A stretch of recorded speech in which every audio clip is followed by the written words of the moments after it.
From the Library of Congress in Washington, D.C.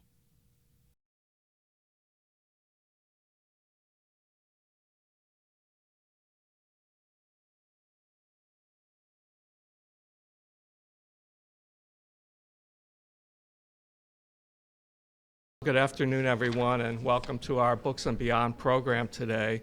I'm Guy Lamolinar from the Center for the Book, and we're sponsoring this program with our Prints and Photographs division here in the library. As many of you know, the Center for the Book is the reading promotion division of the Library of Congress, and we have affiliate centers in all 50 states, the District of Columbia, and even in the U.S. Virgin Islands. And I invite you to visit our website, which is at loc.gov/CFB. And we also have a reading and literacy website at read.gov. And if you're interested in discussing this book with your colleagues today, you can go to our Facebook page where we have the Books and Beyond Book Club. All of our programs are filmed for webcast, and this one is no exception. So if you ask a question, you should know that you'll become part of that webcast. And because we're recording, we ask that you please turn off all your electronic devices. The Prints and Photographs division, which is our co-sponsor today, boasts a collection of more than 14 million images, which include photographs, prints, drawings, posters, and architectural and engineering drawings. And one of the curators of the division is Carol Johnson, who specializes in 19th century photos and is one of the authors of today's book, which, by the way, is a beautiful book. It's $60, but today it will only be $50. So if you want to pick this book up, this is a good time to do it. And also, you should pick up our information bulletin, which is available outside, and this also features the book as well. Carol, as I said, it specializes in 19th century photos, and she's one of the authors of the book, Framing the American West, which was done as a result of a partnership with the Smithsonian Institution. Also, Carol says that there'll be a special showing of the original O'Sullivan photos in the Prints and Photographs division following this presentation. So if you're interested in that, that's in room 337. And I'll turn things over to Carol. Thank you.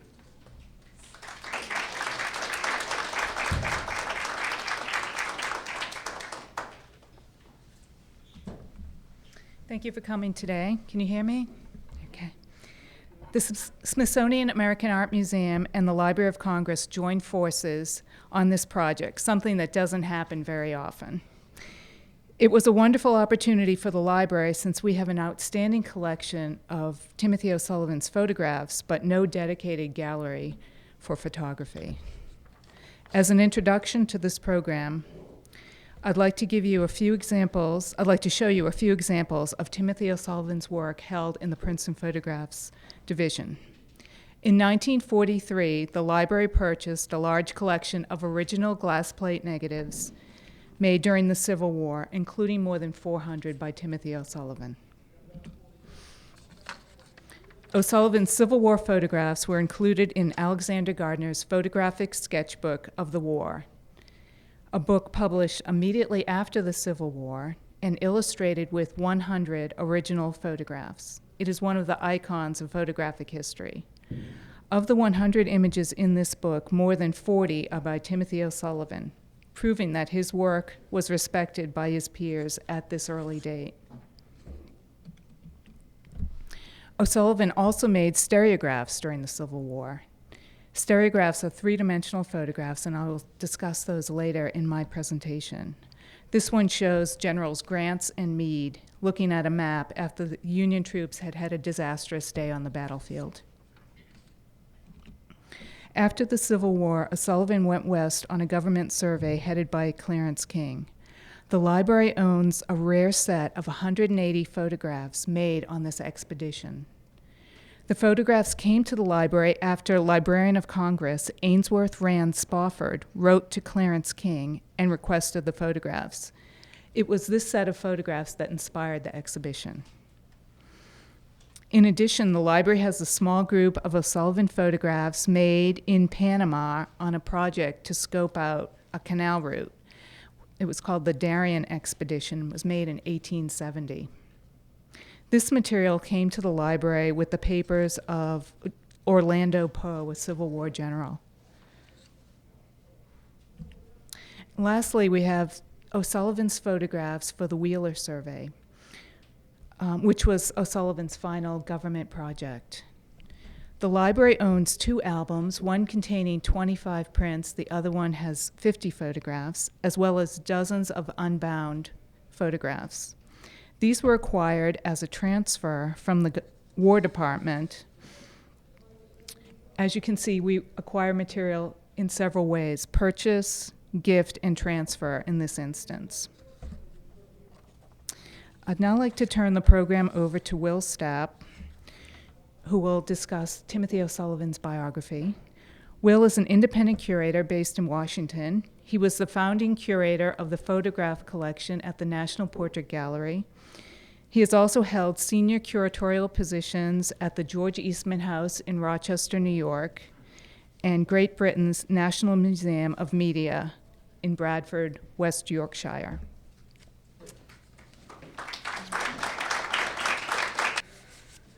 I want to thank Carol for inviting me to speak with you here. I want to thank Toby Jurovics, the curator of photographs at the American Art Museum, the Smithsonian American Art Museum, for asking me to participate in this project, which is really a very, very exciting task and assignment.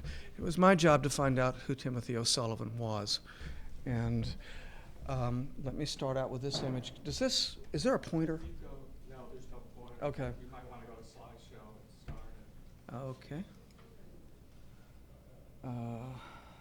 You shall.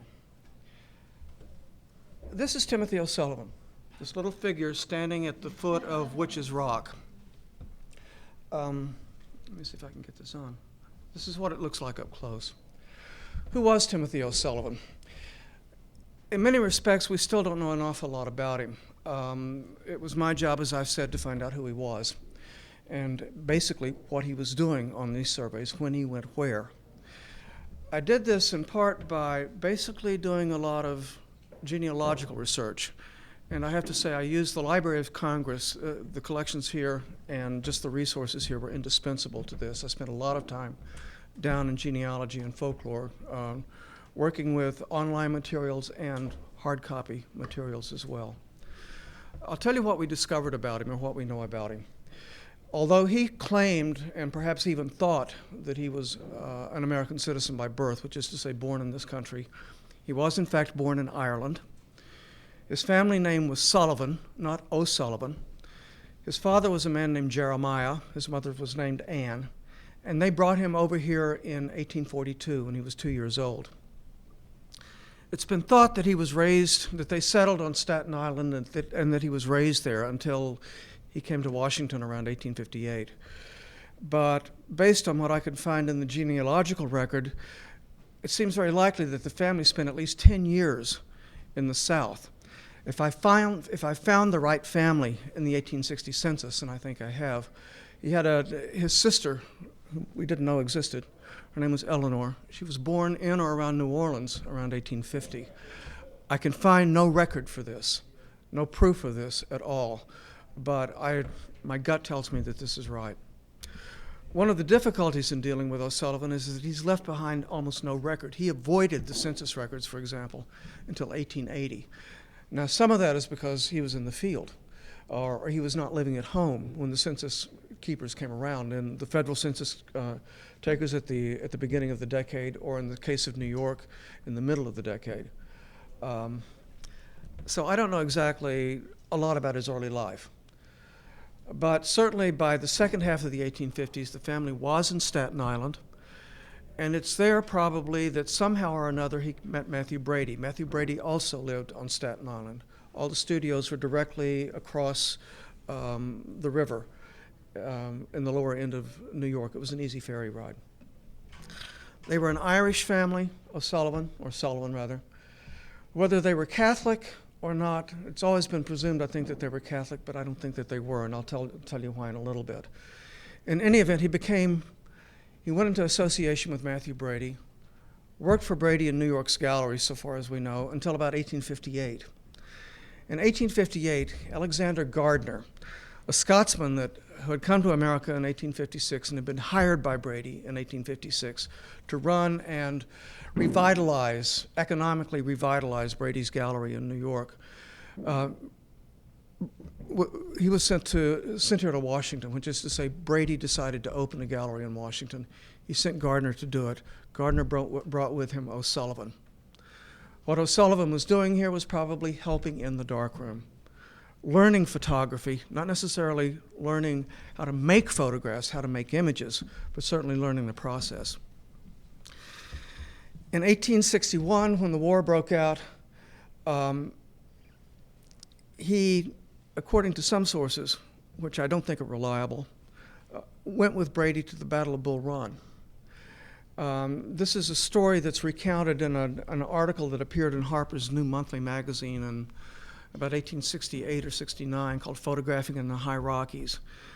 And although it was supposedly written by a man named John Sampson, chances are it was Clarence King who actually wrote it. It just stinks of Clarence King's style and writing. And a lot of it's exaggeration. He says that the photographer, which one would assume means O'Sullivan, was at Bull Run and was prevented from taking photographs there only because a shell fragment struck and destroyed his camera. Well, in the context of the paragraph, the photographer is a general kind of statement. It could be any photographer. And the fact of the matter is that although Brady and perhaps O'Sullivan or Sullivan did go to Bull Run, they never got close enough to the battle to even be threatened by a shell fragment. O'Sullivan claims that, in fact, he enlisted. He made this claim in 1880. He claimed that he enlisted in the Army and went south with General Ludovicus Fila, who was one of the commanders of the Union forces whose job was to close off the Confederate ports in the Mid-Atlantic region. O'Sullivan claimed that he had a 6-month enlistment period, that he was on the staff of Fila as a first lieutenant, and that he was discharged in May. There's no record of this in the military records at the National Archives, and I've looked, but that doesn't mean that he didn't do it. It may be that he enlisted with some small volunteer unit on a 6-month term of enlistment, which is quite possible. We do know that in November of 1861, he made his first photographs that were credited to him. And in 1861, he becomes not Timothy H. Sullivan or Timothy Sullivan, but Timothy H. O'Sullivan. He gave himself a new name. In Irish, Sullivan and O'Sullivan seem to be fairly equivalent, but the O stands for grandson of. And I think he took this name on to give it a more euphonious ring to it, to make him sound better. He did take photographs, Port Royal, Beaufort, South Carolina, and at the fall of Fort Pulaski at the mouth of the Savannah River. But in July of 1862, he's back up north, photographing in Virginia. He spent most of the Civil War in the field. He was an embedded photographer. And his greatest photographs, and I think you'll see some of them in a few minutes, his greatest photographs from the war were taken at Gettysburg, where he made some of the iconic images, not just of the war, of the Civil War, but of any war photographs ever made. It was in the war that he really learned how to make images. He spent the war, or the end of the war, probably making prints for Alexander Gardner's photographic sketchbook. That's a surmise. But when Clarence King received his permission from Congress to found this survey, one of the first hires that he made was Timothy O'Sullivan. And Timothy O'Sullivan, from that point on, from 1867 until 1874, spent virtually every photographic season in the field, most of it out west, but with one period in Panama and the Darien Peninsula, as Carol said. This is O'Sullivan as he looked in 1869. I'm sorry, let me go back to that. He's standing at the foot of the Witch's Rock, one of the Witch's Rocks in Weber Canyon in Utah. And if you look at his hand, his left hand, his right hand, the shiny object in his hand is his watch. He's counting off the time, he's counting off the exposure. This is the only image that I can think of from the King survey, and Toby can verify this for me, I think, in which O'Sullivan actually made himself the subject of the picture. He always stayed behind the camera. He would sometimes stick in a kind of symbolic reference to himself in his portable darkroom, but he never ever showed himself. And one can only surmise that he did this in part because, so far as he knew, 1869, this particular survey was the end of the Clarence King survey. It had been funded for 3 years. They didn't think that funding was going to come through, and he wanted to leave behind some kind of visual reference to the fact that he himself, this identifiable person, was there. This is what he looked like in 1868. This is a photograph that was taken in Carson City, Nevada. The King survey spent the winter of 1867-68 in Carson City. They did not go back west, which is to say that Clarence King and the geologists spent the winter in Virginia City. Everybody else, including Timothy O'Sullivan, spent it in Carson City. The photograph was taken in the studio of Charlie Ludlow, who was the local photographer. And he let O'Sullivan use his studio to make prints, to make proof prints of the work that he had done in the previous months and also in the winter. O'Sullivan continued to photograph, particularly around the mines in Virginia City and in Carson City, underground, several hundred feet underground. He also used Ludlow's studio to make photographs himself. He had a small business going on the side of making portraits. But you can get a good idea of what he looked like. He was, he dressed well. He liked cigars, because this is what he's holding in his hand here. But apart from that, we don't know much about him. The writings, what we do have, comes from the people who worked with him in the field, and it's really not very much. Probably the most valuable was a man named William Bailey, who was a little bit younger than O'Sullivan. And I should say that everybody on the expedition was young. They were all in their 20s, with the exception of one man, Serena Watson, who was one of the botanists who came along. Bailey at first didn't like O'Sullivan. He thought he was a braggart. He thought that he talked too much about his war experiences, about knowing all the generals, which he probably did do. But after a while, they became very close friends, and that was cemented in the late summer of '67, when virtually all the survey became ill with malaria. O'Sullivan was one of 3 men who did not get sick. He took care of Bailey, who almost died. And Bailey sort of changed his attitude at that point. But this is a rare image. This one showed up at Cowan's. It was sold at auction several years ago. And I found it, unfortunately, after the show opened, because in the Cowan's catalogs, if you search O'Sullivan, this doesn't show up. Came up as just as a carte de visite lot. This is the Wheeler survey, the team that he joined in 1871 when Wheeler hired him away from Clarence King. O'Sullivan standing down in the foreground, the man on the far left side, holding his hat down by his side. The picture was taken at Wheeler's offices on G Street. You can make out the number. I believe it was 1317 G Street or something like that. 1817, sorry. G Street Northwest, which is now right on the edge of the GW campus. The building no longer stands. Again, this is one of the very few pictures that we have of O'Sullivan from this time, and it shows him in the context of this group of guys, many of whom went out west, a number of whom, however, stayed here. A lot of the Wheeler team stayed in Washington doing clerical work, going through the reports, writing the chapters that were used eventually in the published accounts of the expedition.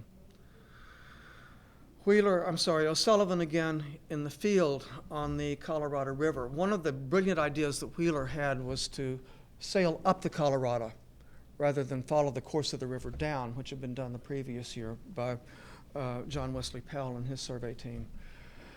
And he placed O'Sullivan in charge of one of the 3 boats that they had. O'Sullivan went along behind, literally followed a day behind, to photograph the major stops along this Colorado River route.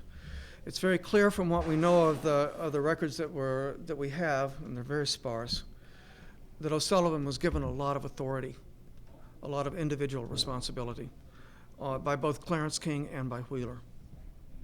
So here he is. He's the 4th man from the left Recognize his beard, this funny little hat that he wears.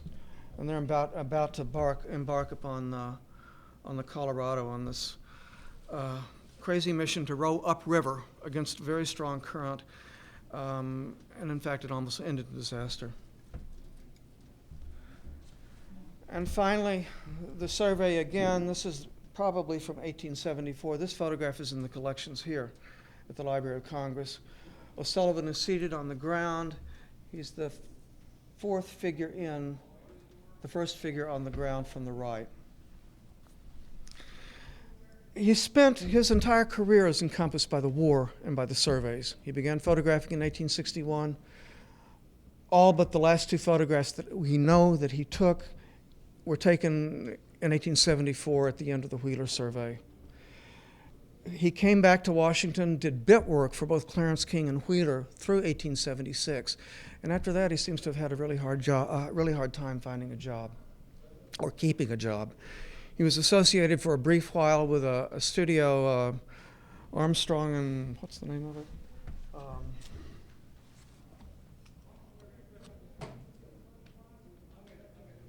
It's Armstrong and Company for 1 year. He changed addresses every year. He had married in 1873, and his wife's name was Laura Virginia Pywell. She was the younger sister of William Pywell, who was a photographer associated with Brady. And they ran a livery stable in the 600 block of D Street, and very close to Gardner's studio and to Brady's studio, for that matter. They had a child in 1875 that was born still. It was a stillborn birth. It was the only child that they had. When he married Laura, they married in the East Street Baptist Church, which is good evidence that he was not, if he was a Catholic, he was not a practicing Catholic. And this is important because when he died, he was supposedly buried in St. Peter's Cemetery on Staten Island. St. Peter's is the oldest Catholic cemetery. It's the oldest Catholic parish on Staten Island, and he's not there. I looked for him. I went through the records at St. Peter's, and I walked the graveyard, and his grave is not there. So I don't know what happened to him. In between 1877, 1880, 1881, he tried to hold down several jobs. Nothing really stuck. He was hired by the Geological Survey in 1880 when it was shortly after it was founded, but he kept that position for only 3 months, then applied for a job with the Treasury Department. His friend Lewis Walker, who was the chief photographer of the Treasury, had died. O'Sullivan applied for the position and was awarded it immediately. This is the only record that we really have about much of O'Sullivan's life, and a lot of it can't be trusted. He said he was born in America, for example, and we know that he was born in Ireland. He said that he served in the Army. Well, we can't prove it. I don't know why he would lie, because that can be traced, but he still claimed that. He was hired by the Treasury Department, kept the position for about 4 months, and was forced to resign because of illness. He went back to Staten Island, and shortly after Laura stayed here in Washington. She died in October of 1881 of tuberculosis. He came back to Washington for her funeral, went back to Staten Island, and died January 14th, 1882, also from tuberculosis, and disappeared from the record for a good number of years until he was essentially rediscovered in the 1930s by Ansel Adams, who found an album of his photographs and purchased them. But he's still very much a person of mystery. We think he could, I believe he could write. He was not literary. He had a wonderful eye. A lot of it he learned in the field, but he made magnificent photographs. And yet there was this problem that he couldn't work outside of being outside. He had to work in the field. And he accomplished a great body of work. He's one of the great American photographers, not only of the 19th century, but of all times, and actually one of the great photographers of all times as well. And I wish I could tell you more about him.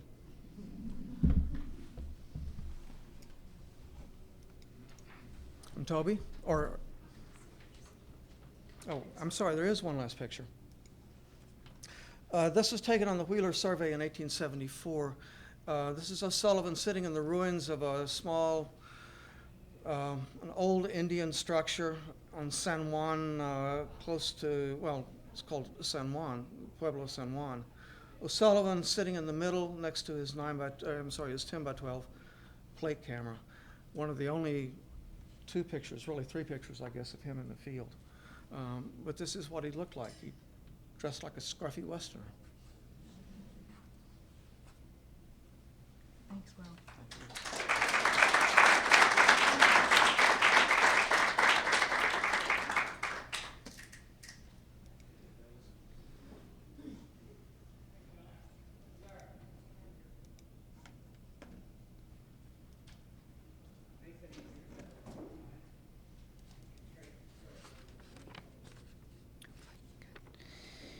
I'd like to introduce Toby Jurovics, the curator of Framing the West. He has been interested in O'Sullivan's photographs for many years, first as a curator at the Princeton University Art Museum, and most recently at the Smithsonian American Art Museum. He was drawn to O'Sullivan's photographs through his work with contemporary landscape photographers, as so many of them have been influenced by O'Sullivan's photographs.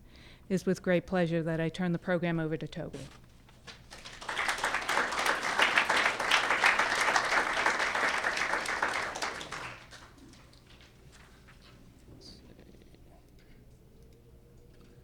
All right, there he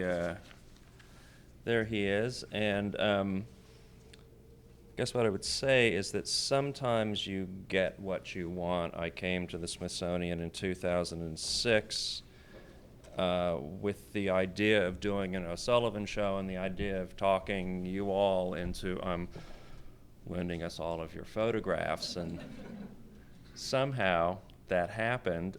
So I want to thank you for, this has been a great collaboration. I couldn't have worked with better people, and it is a real pleasure to have had these photographs on the wall in the gallery for the past several months. This, I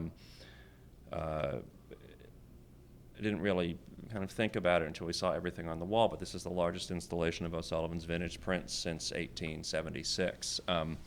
There was a show done in 1981 that was done largely with modern reprints. God knows why anybody would do that, but we won't name names.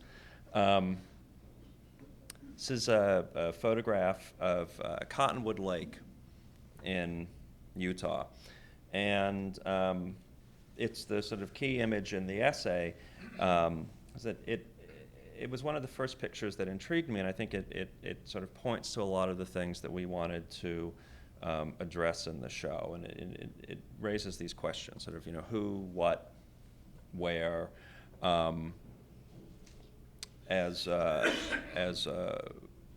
Will said, O'Sullivan was one of the first people hired on the King survey, but I think there's been a great deal of misunderstanding both about O'Sullivan's work and about what the 19th century West was like, and I guess I would say nothing personal, but you can't write about landscape photography sitting in a windowless library in Boston. It just doesn't work. So we had this idea that they were sort of out in this unexplored wilderness that I think the way that some previous scholars had written about it, you get this sense that every morning they sort of climbed up out of their cots and approached the tent flap and pulled it back, seeing what fresh hell awaited them. And it wasn't quite like that. So what we figured out that, well, this, I always looked at that boat and I thought, well, they're supposed to be out in the middle of nowhere, and that's a pretty substantial boat. Who was the mule that drew the short straw and had to drag that up there? And it turns out that this is actually just outside of Salt Lake City. This was, by 1869, a vacation destination for Mormons tired of the hustle and bustle of Salt Lake. They could go up there on the weekend and probably row about with a chaperone in the middle so that nothing funny happened. So we know where it is. It's just sort of off the beaten path. Who is it? Well, everybody would like it to be O'Sullivan. There's a variant image of this where he's scratched his initials THOS into the plate, and he does that every now and then. but it didn't, doesn't really look like him. He's a little too beefy, and you can't see his face.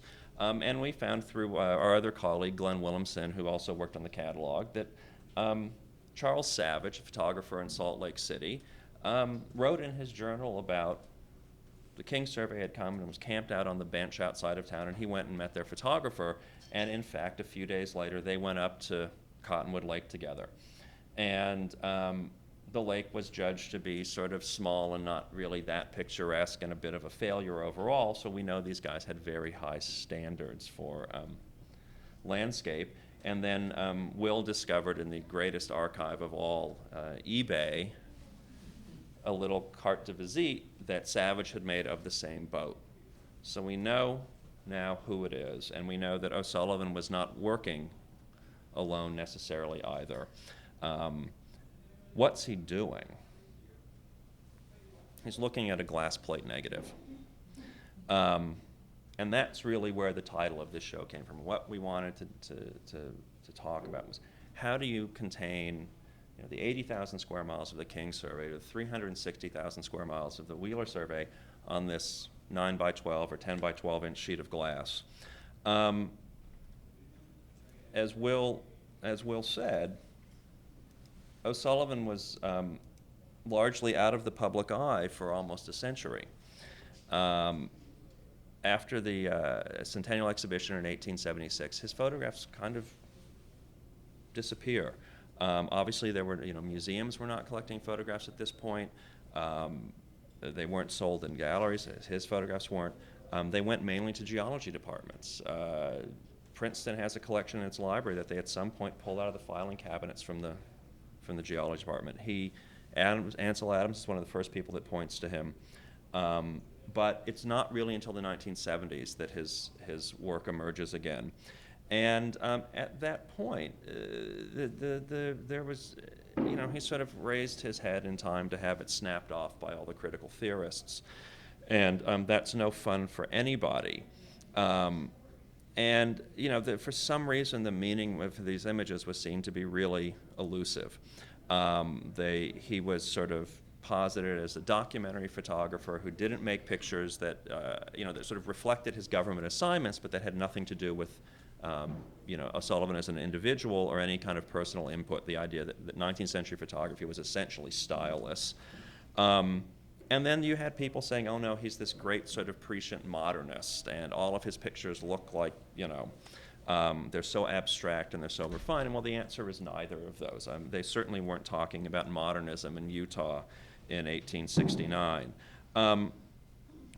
What we wanted to show was that O'Sullivan's photographs could contain multiple meanings, that he was, in fact, he was hired by the government to make images for King and later for Wheeler, but that you don't spend 7 years with your head under a dark cloth without thinking about what you're doing, and that the very act of making a large format photograph is a particularly intimate one.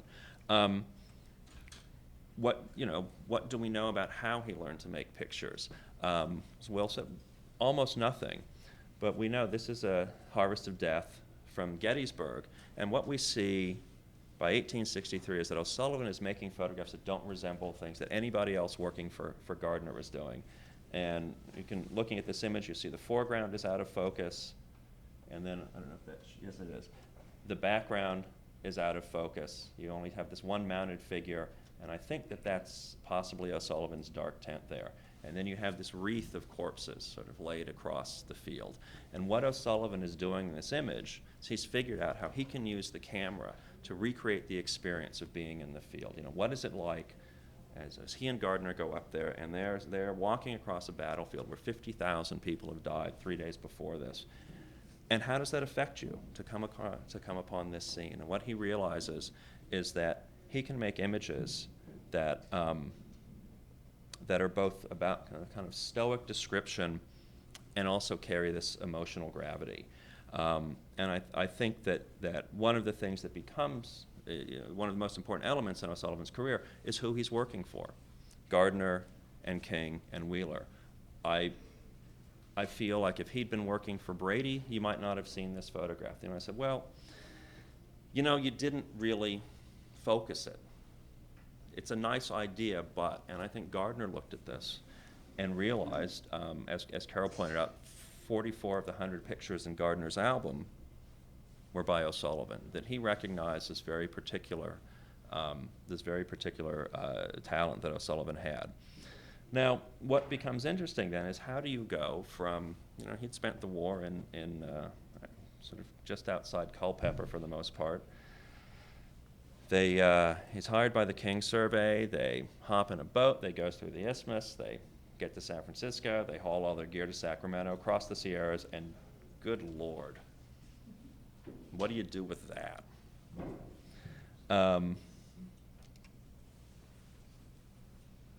It's a little grim, depending on your tastes.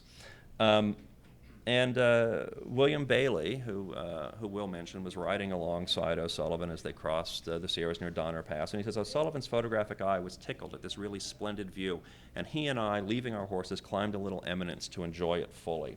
And what I believe is that O'Sullivan, he learns how to understand the West through his camera. There is no sort of model for him to make a picture in a landscape like this. And as Carol also pointed out, one of my interests is, this is really the first 19th century show that I've done. I work primarily with contemporary landscape photographers. This is a photograph by Edward Rainey, and this is in Peru. And what was so interesting to me about O'Sullivan is that the 19th century photographer that contemporary landscape artists point to is O'Sullivan. It's not Watkins, it's not Jackson, it's not Russell. And in large part this had to do with the work of Robert Adams, who said in our catalog, he said, I would not have photographed the West as extensively as I had it not been for O'Sullivan. I liked him because he seemed more honest about disagreeable fact than did many 19th century photographers, and less selective in favor of the picturesque. And if you come see the exhibition, you'll see that there are photographs by 6 of these people in the galleries, and I asked them to each sort of comment on some aspect of O'Sullivan's career. And Ed Rainey talks about, what do you do when you come to a place that you're unfamiliar with? As Ed has been working in South America for quite a while. He goes, you just start photographing. The camera finds things, and the lens tells you what is important. The key is just to get to work. You can't sit still. It's exactly the same now. You move through a site and find vantage points by making pictures. You try to ask the place what it's about, what's going on here, and why is it important. Certain things, specific views or elements, gradually become important through the process of working, and the visual possibilities come to define themselves. I don't think that making pictures in the 19th century as a process, as an individual, was that different than what we do today. Now, what was O'Sullivan doing? King is, when he is handed over the survey of the 40th parallel, he's 26 years old. He's the youngest person to be put in charge of a federal survey. He figured out early how to get the student deferment. He'd been up at Yale, sort of hiding out there in the geology department, and then he went and worked in California with Whitney for a while. You would think he would have sort of the latest, most advanced views on geology. I mean, we decided probably God didn't do it at this point. But King was a bit of an anachronism, and at a time when geological theory was really kind of working hand in hand with Darwinian ideas about evolution, King says, no, that's not at all how it works. The Western landscape was formed in these tremendous bursts of violent destructive energy that completely reshape the terrain, and then nothing happens for 25 million years. There's no erosion, there's no nothing, it just sits there. And what we see O'Sullivan doing for him is making pictures that reflect this kind of instability of the landscape. And you see this is a place called Karnak, it's in Nevada, and you see the way he sort of has this ridge descending down towards the horizon, and we suddenly get to the back of the picture, and it flips in the entirely opposite direction. You can see he's canted his camera at an angle almost like this, and you look at where you can't quite figure where the tripod is sitting. Kind of pulls you up off the terrain a little, and he creates this sense that the West is in this almost continual sense of tumult. So what King is really having him do isn't so much photograph the current terrain, but to photograph to kind of photograph geologic history. The other thing that O'Sullivan does as he sort of documents these sites and he moves around them is he continually shifts his viewpoint. So this is the same area, but rather than sort of establish a sort of consistent footing and move around an area, he's always varying the horizon. He's constantly shifting the angle, that the inclination of the camera on the tripod. And I think part of what he's doing is mimicking the act of the surveys. It's mimicking the ideas of what's it like to be in the field. They get to this area, everybody hops out of the wagons, they spend a couple weeks working there. It's sort of creating a sense of what it was like to work in the field, but it's also creating the sense, again, that there is no single consistent way of looking at the West. This is the Green and the confluence of the Green and the Yampa rivers. If you have nothing to do and you find yourself in northern Colorado, I'd go. What we see O'Sullivan doing is making an image. There's a vantage point that shows you exactly how these two rivers meet, and it is a sort of as plainly topographic a vantage as you could want. O'Sullivan doesn't do that. He creates the most complicated images possible. And this photograph, to me, you can see in these two variants, it almost looks like a collision. The way that he sort of overlaps these varying layers of the terrain. He's using a slightly longer lens to kind of compress the scene towards you, and creating a picture that becomes almost indecipherable in its complexity. The other thing that O'Sullivan's very good at is creating this sense of sort of the personal experience of the West. The survey teams were quite large. The King survey had 40 people, both staff members and a military attachment. You rarely see them in the pictures. You find this, one or two figures out there. I mean, here we have his mule, and I think that you imagine that he's spending a lot of time telling people just get the hell back behind the camera until I'm done. But this is all a bit of a fiction. In the Humboldt Mountains, every single side canyon was filled with a mine and a stamp mill, and many of them had hotels. There were towns with 500 people. These guys weren't stupid. They were traveling on the roads, and the road in this picture is right off to the side, most likely. The mines, these were not sort of hard-scrabble individualists out there to make their way in the West. They were owned by conglomerates headquartered in San Francisco and New York and London. So O'Sullivan is working in an occupied West. In this photograph, which is one of his most well-known, he creates this sense almost like you're out in the middle of the vast Sahara Desert. Well, 400 yards to the south is the Humboldt Cutoff. There were 150,000 people went by this one single isolated sand dune. The year before, there's a Pony Express station a quarter mile to the north. And Richard Burton, when he's making his tour of the West, this is one of the places he comes to see. So O'Sullivan is creating, I think, this, while making this record for King, he's also creating a sort of simultaneous document of what his experience was in the West at the time. One of the photographers that I was most influenced by in starting this project was Thomas Joshua Cooper, and he and I worked on a project at Shoshone Falls in 2003, and that book is actually going to be published by Radius Press in July. And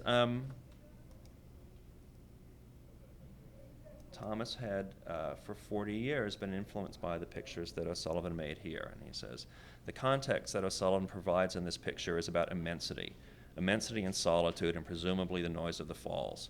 His experience here must have been overpowering, and it seems to me that this is part of what he was wrestling with in these images. O'Sullivan understood the silence and intimacy of a photographic image, so in this picture, I believe he deliberately altered the emphasis from something descriptive to something contemplative, and he's talking about this picture here. I've always felt that what O'Sullivan was trying to capture was no longer the falls, but this spectacular curtain of mist, that this was a very deliberate attempt to portray something ephemeral. It feels to me like a personal homage to this place, and there's Thomas's photograph made at Shoshone Falls in 2003. And I'm just going to end on this picture from the King survey of the Salt Lake Desert. And this was made in 1869. And what sort of fascinates me is that, again, that King included this. One of the great things about working on the surveys was that every picture he made was bought and paid for by the time they, by the first day they hit the field. Carlton Watkins is trying to figure out what he can sell. Muybridge has to sell pictures. O'Sullivan doesn't have to, and it gives him this tremendous freedom. When Russell is working in the same place, he turns around and photographs Salt Lake City because maybe, the panorama of town is more important, and O'Sullivan says, nah, I've seen town. Look at this. And there was something that King, when he's making the selection of the 180 prints that come here, that I think he looks at this and recognizes that it speaks truthfully about their experience in the landscape. Thank you, and I will now introduce Carol again.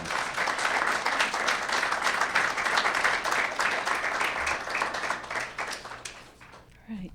Toby provided a fascinating art historical perspective on Timothy O'Sullivan. And for this project, I looked at O'Sullivan's stereographs through the eyes of an archivist. I was interested in how the stereos compared with the large format views and how O'Sullivan's work was published. First, a little background on the stereos, which are meant to be seen in 3D, and I apologize that this is a 2D presentation. Stereos were made with a dual lens camera, with the lenses mimicking human eyesight.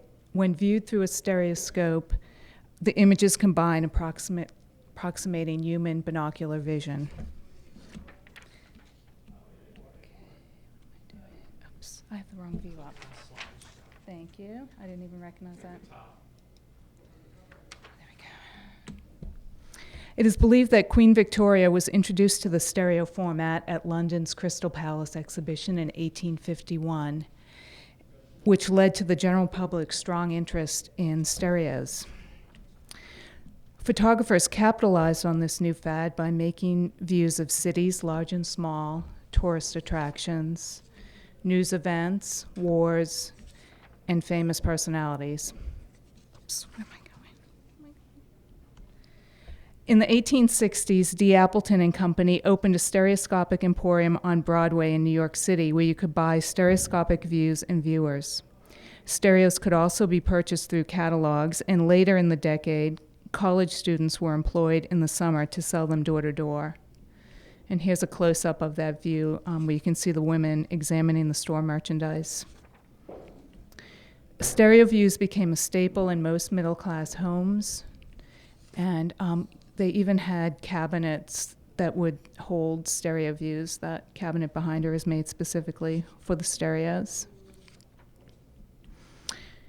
Looking at stereos was a form of entertainment, much like watching television or playing computer games today. They were also used in educational settings.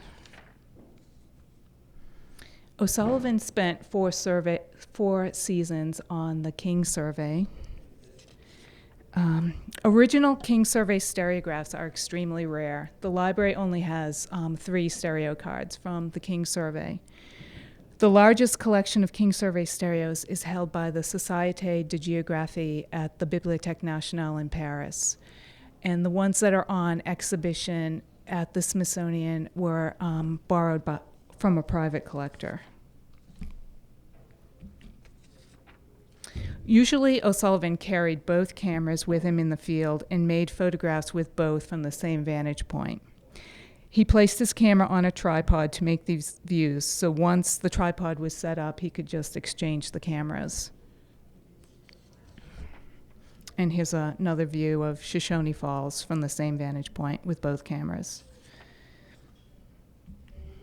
He made many photographs at Shoshone Falls, including 10 large format views and 16 stereographs. O'Sullivan was obviously inspired by the falls, and from an artistic viewpoint, the falls were comparable to Niagara Falls. Photographs of Niagara Falls had been popular with the public since the Daguerrean era. O'Sullivan probably realized that scenic views of this wilderness wonder would appeal to a wider audience than many of his other Western landscape views. Some of O'Sullivan's views work better in the stereo format than others. photographs with multiple layers, such as a foreground, middle ground, and background, such as these stereos, look much better in 3D. During the first year of the survey, O'Sullivan made photographs of a few mining towns. Virginia City was one of the largest mining centers in the United States at that time. Views such as these would illustrate the natural resources of the West and show employment opportunities for people wishing to relocate or invest in industrial activities. In this pairing, the photographs were made from the same vantage point but at different times. And in this close-up, let's see, you can see in the stereo, it was made later, there's a bridge here connecting some buildings and some construction work that you can't see in the larger format photo.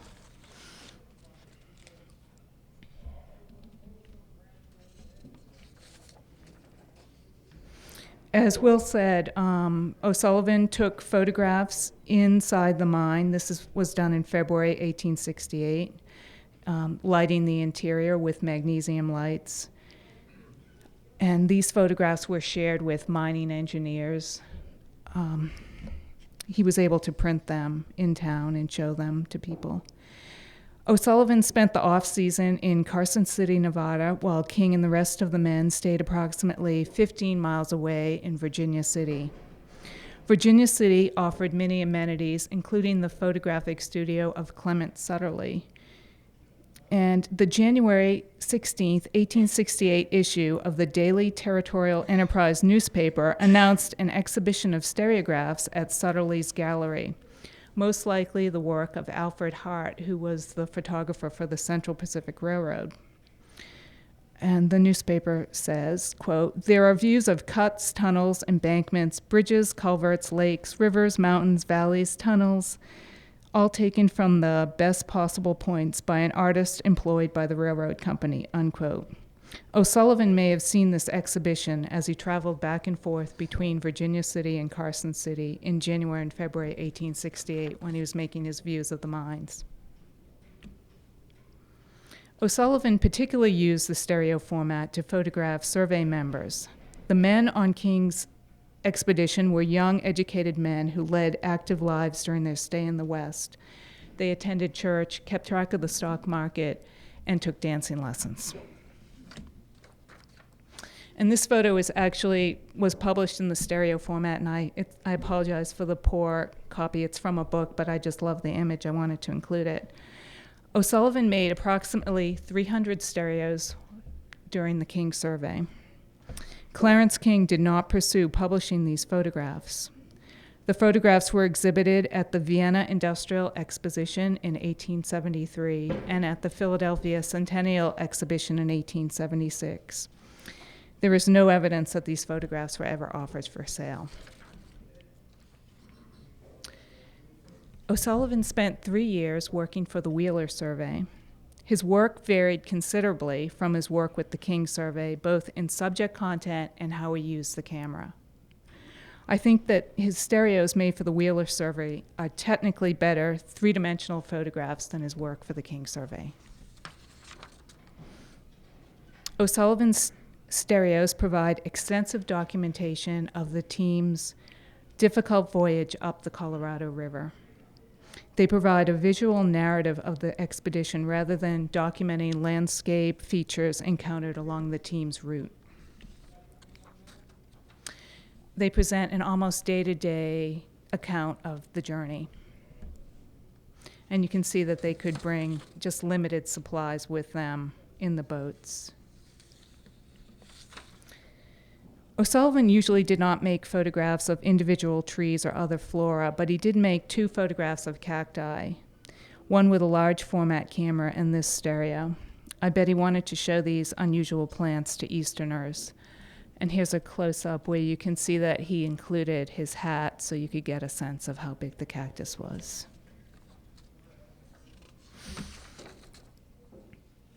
In 1873, O'Sullivan made more stereos than during any time in the West, and they include some of his best 3D photographs.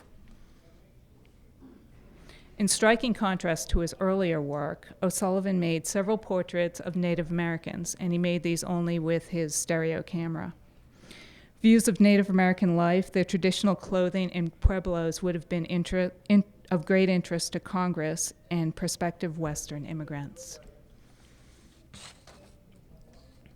In 1874, O'Sullivan's last year in the field, he returned to Shoshone Falls to make new striking images of the area. While the King Survey stereos are exceedingly rare, stereographs from the Wheeler expedition were published in multiple editions and survive in many public archives and private collections. George Wheeler himself persistently urged the government to distribute the photographs made during the expedition. Photographs from the first 2 years of the Wheeler survey were briefly offered for sale by E&H.T. Anthony and Company. And although O'Sullivan was active as a photographer in the West for 7 years, the 19th century photographic press never mentions his work. O'Sullivan's consistent use of the stereo camera to capture scenes also photographed with his large view camera suggests that he gave equal value to both formats. Today, the stereographs allow us, as observers of history, to walk into the landscape virtually following O'Sullivan on his journey. Thank you.